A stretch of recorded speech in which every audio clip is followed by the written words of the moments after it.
வணக்கம், வெல்கம். இது சிம்பிளி சமையல். நான் உங்கள் ரேகா. எல்லோரும் நலமுடன் இருக்க இறைவனை வேண்டுகிறேன். இன்றைக்கி ஒரு சூப்பரான ரெஸ்டாரண்ட் ஸ்டைல் சிக்கன் நூடுல்ஸ் வீட்டிலேயே அருமையாக எந்த சாஸுமே இல்லாமல் சூப்பரான ஒரு சிக்கன் ஹக்கா நூடுல்ஸ் நம்ம செய்யலாம். இதில் சிக்கன் நீங்கள் டீப் ஃப்ரை பண்ண எண்ணெயில் போட்டு பொரிக்க கூட வேண்டாம். ஆனால் செம்ம டேஸ்டியான ஒரு நூடுல்ஸ் எப்படி செய்யலான்னு பார்க்க போகிறோம். நம்ம சேனல் புதுசாக பார்க்குறவங்க சேனல் பிடிச்சிருந்ததுன்னா மறக்காமல் சப்ஸ்கிரைப் பண்ணிக்கோங்க. பெல் ஐக்கான் கிளிக் பண்ணிவிடுங்க. ஆல் பட்டனும் ப்ரெஸ் பண்ண மறந்துடாதீங்க. வாங்க கிச்சனுக்கு இப்போ நம்ம போகலாம். குழந்தைங்களுக்கு சண்டேஸில் ஒரு டின்னருக்கு செஞ்சு கொடுக்க ஒரு அருமையான நூடுல்ஸ் இது. இதில் நம்ம எக்ஸ்ட்ராவாக ஆடட் ஃப்ளேவர்ஸ், கலர்ஸ் எதுவுமே நீங்கள் சேர்க்க வேண்டாம். ஈவன் சாஸ் இருந்தால் சேர்த்துக்கலாம். இல்லை வீட்டில் சாஸ் வாங்க முடியல அப்படின்னா கூட இந்த நூடுல்ஸ் நீங்கள் அருமையாக செஞ்சிடலாம். இப்போ நான் 3 பேக்கெட் நூடுல்ஸ் எடுத்திருக்கேன். ஹக்கா நூடுல்ஸ்னே உங்களுக்கு கடையில் கிடைக்கிது, எக் நூடுல்ஸ்னு அது வாங்கிக்கிங்க. ஒரு 2 லிட்டர் தண்ணி நல்லா கொதிக்கட்டும். அதில் ஒரு அரை டீஸ்பூன் உப்பு சேர்த்துக்கலாம். இது நல்லா கொதித்ததுக்கப்புறமா, தண்ணி நல்லா கொதித்ததுக்கப்புறமா நூடுல்ஸ் அதில் போடுங்க. ஸோ நூடுல்ஸ் அதில் போட்டதுக்கப்புறம் 2-3 நிமிஷம் மீடியம் ஃப்ளேமில் நீங்கள் அதை அப்படியே வேக வைக்கணும். நூடுல்ஸ் நல்லா சாஃப்டாக உதிரியாக அப்படியே வரணும். அந்த மாதிரி அதே நேரத்தில் எடுத்து பார்த்தீங்கன்னா நூடுல்ஸ் நல்லா சாஃப்டாக இருந்திருக்கணும். அந்த மாதிரி நீங்கள் வேக வச்சு எடுத்துக்கோங்க. ஸோ இப்போ அந்த அளவுக்கு சாஃப்டாக குக் ஆனதுக்கப்புறமா நீங்கள் இதை தண்ணியிலேருந்து வடிச்சிட்டு, சுத்தமாக தண்ணியிலேருந்து வடிச்சிடுங்க. மறந்துட்டேன், நீங்கள் உப்பு போடும் போதே 1 டீஸ்பூன் எண்ணெயும் அதில் ஊற்றிடுங்க. அப்போ நூடுல்ஸ் ஒன்றோட ஒன்று ஒட்டாமல் இந்த மாதிரி அழகாக வரும் உங்களுக்கு. அதுக்கு 1 டீஸ்பூன் சால்ட் போடும்போதே 1 டீஸ்பூன் குக்கிங் ஆயில், எந்த எண்ணெயாக இருந்தாலும் பரவாயில்ல, அது கொஞ்சம் ஊற்றிடலாம். இப்போ நூடுல்ஸ் பர்ஃபெக்டாக வெந்திருக்கு. இந்த அளவுக்கு குக் ஆனோன்னே இதை அப்படியே தண்ணியிலேருந்து வடிச்சிட்டு உடனேவே ஒரு பிளேட்டில் இந்த மாதிரி நல்லா போட்டு ஆற வச்சுடுங்க. அப்படியே நல்லா பரப்பி வச்சுட்டு ஆற வச்சுடுங்க. இப்போ நூடுல்ஸ் வேகட்டும், ஆறட்டும். அதுக்குள்ளே நம்ம மற்றதெல்லாம் ரெடி பண்ணிக்கலாம். நான் இன்றைக்கி மத்தியானம் சிக்கன் கிரேவி செஞ்சதுக்கு சிக்கன் வாங்கியிருந்தோம் இல்லையா, அதுலேருந்தே கொஞ்சமாக ஒரு 200 கிராம் போன்லெஸ் சிக்கன் தனியாக எடுத்து வச்சுக்கிட்டோம்னா மத்தியானம் கிரேவி செஞ்சிடலாம். நைட்டுக்கு நம்ம நூடுல்ஸ் செஞ்சு கொடுத்து சூப்பராக அசத்திடலாம். ஸோ ஒரு 15 பல் பூண்டு பொடியாக கட் பண்ணி சேர்த்துக்குங்க. 2 பச்சை மிளகா கட் பண்ணி போட்டிருக்கேன். 2 வெங்காயம். இந்த கார்லிக், இந்த சில்லி, இந்த ஆனியன், இது 3 சேர்த்து தான் உங்களுக்கு இந்த நூடுல்ஸ்க்கு செம்மையான ஒரு ஃப்ளேவரும் டேஸ்ட்டும் கொடுக்கும். எக்ஸ்ட்ராவாக நம்ம எந்த டேஸ்ட் மேக்கர்ஸும் சேர்க்காமலேயே ரொம்ப நல்லாயிருக்கும். இது நல்லா லைட்டாக ஒரு கோல்டன் ப்ரௌனில் உங்களுக்கு வெங்காயம் வதங்கி வரட்டும். இதில் நீங்கள் காய்கறி ஏதாவது சேர்க்கணுன்னாலும் சேர்த்துக்கலாம். நான் இன்றைக்கி கேப்சிகம் தான் சேர்க்க போகிறேன். இப்போ இந்த அளவுக்கு ப்ரௌனாக வதங்கிடுச்சு.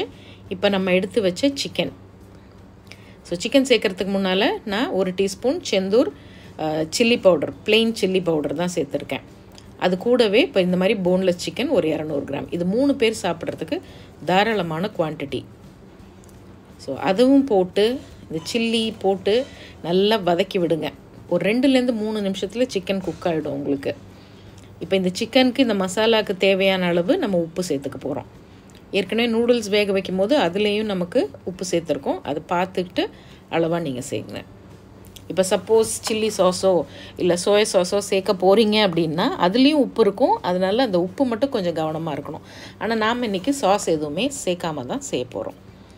ஸோ சிக்கன், இந்த மசாலா, இந்த ஃப்ளேவர்ஸ் எல்லாம் நல்லா வெந்து வரட்டும். இப்போ அடுத்தது ஒரு 3 எக் எடுத்திருக்கேன். ஸோ அந்த முட்டையும் மசாலாவெல்லாம் ஒரு பக்கம் ஒதுக்கிட்டோம்னா அந்த எண்ணெய் அதில் இருக்கும் பாருங்கள், அதுலேயே முட்டையை ஊற்றி மினிமம் 3 போடுங்க. மேக்ஸிமம் 6 முட்டை கூட சேர்த்துக்கலாம். அது உங்கள் விருப்பம்தான். ஸோ நல்லா இந்த முட்டை கொஞ்சம் அப்படி வெந்ததுக்கப்புறமா அப்படியே பொடி மாஸ் மாதிரி, ஆனால் ரொம்ப கொத்துக்கறி மாதிரி பொடி ஆக்கிடக்கூடாது. பொடி மாசுன்னு சொல்கிறதுனால இது ஸ்க்ராம்பிள் எக் மாதிரி கொஞ்சம் பெருசாக இருக்கணும். ஸோ அதையும் நல்லா மிக்ஸ் பண்ணி விட்டுருவோம். கொஞ்சம் மிக்ஸ் பண்ணதுக்கப்புறமா இந்த சிக்கனோட மசாலாவோட எல்லாத்துக்கூடையும் சேர்த்து நல்லா கலந்து விட்டுருங்க. உங்களுக்கு கொஞ்சம் ஸ்பைஸியாக வேணும் அப்படின்னா இன்னும் கூட சில்லி பவுடர் கொஞ்சம் எக்ஸ்ட்ராவாக சேர்த்துக்கலாம். ஸோ எல்லாத்தையும் நல்லா கலந்து விட்டுடலாம். இப்போ நூடுல்ஸும் நல்லா ஆறிடுச்சு சைட் பை சைடு உங்களுக்கு. இந்த பக்கம் சிக்கன் எக் மசாலாவும் ரெடி. இப்போ இதில் நான் ஒரே ஒரு தக்காளியும் போடுறேன். கூடவே கேப்சிகம், குடமிளகாயும் இப்படி நீளமாக கட் பண்ணி போட்டிருக்கேன். 15 நிமிஷத்தில் உங்களுக்கு அருமையான restaurant style super noodles ready. இதில் தக்காளி போடலாமா அப்படின்னா என்னோடய ஸ்டைலில் இந்த தக்காளி போட்டு ஒரு தடவை செஞ்சு பார்க்கும்போது அதுவும் நல்ல, அதில் ஒரு சின்ன டேங்கி ஃப்ளேவர் தக்காளியோட டேங்கி ஃப்ளேவர் இருக்கிறது ரொம்ப நல்லா இருந்தது. ஏன்னா நம்ம வந்து நார்மலாக பார்த்திங்கன்னா கடையில் வந்து வினிகர் சேர்ப்பாங்க. அதுக்கு பதிலாக நம்ம அந்த டொமேட்டோ, ஆனால் அதுக்கு ஒரு மாதிரி குழஞ்சிடக்கூடாது, லைட்டாக அங்கங்கே உங்களுக்கு அந்த தக்காளி தெரியணும். அந்த மாதிரி இருந்துச்சுன்னா அந்த டேங்கி ஃப்ளேவர் ஆட்டோமேட்டிக்காக வந்துடும். இப்போ ஸ்ப்ரிங் ஆனியன், அதாவது வெங்காயத்தாள், அது கொஞ்சம் கட் பண்ணி சேர்த்துக்குங்க. ஒயிட் பெப்பர் பவுடர், வெள்ளை மிளகுத்தூள் இருந்தால் அது ஒரு 1/2 டீஸ்பூன் தூவி விட்டுறலாம், இல்லைனாலும் பரவாயில்ல. இப்போ ஃபைனலாக எல்லாத்தையும் மிக்ஸ் பண்ணி விட்டுட்டு இப்போ என்ன பண்ணுங்கள், ஹை ஃப்ளேமில் வச்சு நம்ம நூடுல்ஸை உள்ளே போட்டு அப்படி 2 சைடும் 2 பக்கமாக கரண்டி வச்சுட்டு நீங்கள் டாஸ் பண்ணிங்கன்னா ஈஸியாக பண்ண முடியும். அது மாதிரி நல்லா இப்போ கலந்து விட போகிறேன். ஃபுல் ஹை ஃப்ளேமில் விட்டுட்டு கலந்து விடலாம். சாஸ் வேணுங்கிறவங்க கொஞ்சம் சோயா சாஸ் இந்த டைமில் சேர்த்து கலந்துக்குங்க. இது சாஸ் இல்லாமல் plain taste and flavourful hakka noodles. இப்போ நல்லா எல்லாத்தையும் மிக்ஸ் பண்ணி விட்டாச்சு. சிக்கன், எக், நூடுல்ஸ், அப்புறம் இந்த கேப்சிகமோட ஃப்ளேவர், இது எல்லாத்துக்குமே இது ஒன்றுத்துக்கும் இருக்குது. அந்த நேச்சுரல் ஃப்ளேவர்ஸ் ஒன்றா பிளெண்ட் ஆகும்போது அந்த நூடுல்ஸ்க்கு ஒரு சூப்பரான டேஸ்ட் வரும். இதுக்கு சைட் டிஷ்ஷஸ்லாம் எதுவுமே தேவையில்லைங்க. அப்படியே செஞ்சு கொடுத்தீங்கனாலே பிரமாதமாக இருக்குதுன்னு சொல்லி எல்லாருமே வீட்டில் என்ஜாய் பண்ணி சாப்பிடுவாங்க. நீங்கள் என்றைக்கெல்லாம் சிக்கன் வாங்குறீங்களோ மத்தியானத்துக்கு, அப்போ சிக்கன்லேருந்து கொஞ்சம் சிக்கனை மட்டும் சின்ன சின்ன துண்டாக கட் பண்ணி எடுத்து ஃப்ரிட்ஜில் வச்சுக்கோங்க. அன்றைக்கி நைட் ஃபுல் அசத்தலான இந்த சிக்கன் நூடுல்ஸ் செஞ்சுடுங்க.